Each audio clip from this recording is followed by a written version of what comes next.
Morning all, welcome to Archant Towers with a quick update on the Carabao Cup third round draw. For those of you who didn't get up at the absurd time of 4:15 AM, it's Brentford away for Norwich, which is another championship team. It will be in the week commencing September 18th, which is sandwiched between the trip to Sheffield United on the Saturday before and a home game against Bristol City the Saturday after. Not the most exciting draw, as always, when you're drawn against a team in your own league.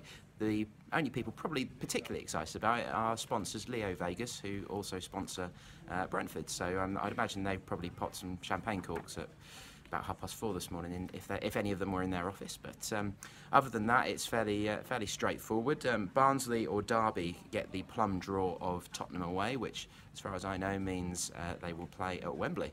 So that's the one that everyone was looking out for, really. For those of you who remember last season, 0-0 at Griffin Park on New Year's Eve. Those hardy souls who made the trip at 5:30 for a televised game, that was another awkward time. Pretty poor performance, despite Alex Neil's protestations in the final time of his reign. 0-0, they played three at the back. You may remember Tim Closer, Ryan Bennett and Russell Martin had a kind of good game, and it was Robbie Brady played in central midfield, so they were kind of down to the bare bones. But earlier in December they had beaten Brentford 5-0, so they, unbeaten against them last season. The probably big difference between this season and last is that they now have a Norwich connection in their team, which is of course Sergi Canos, who was sold in January and did reasonably well for them to help them finish in mid-table last season, which was a pretty big deal for a reasonably small club like Brentford.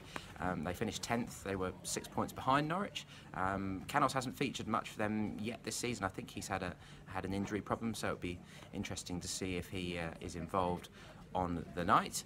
But otherwise, I'd imagine Daniel Farke would be fairly happy with that if he did get up with his cornflakes and his cup of tea, as he joked after Tuesday night's 4-1 win over Charlton.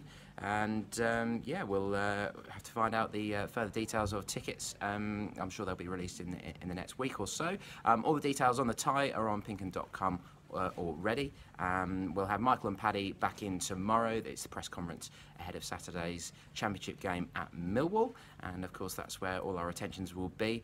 But we will have all the full details of that cup draw in tomorrow's paper as well. Cheers.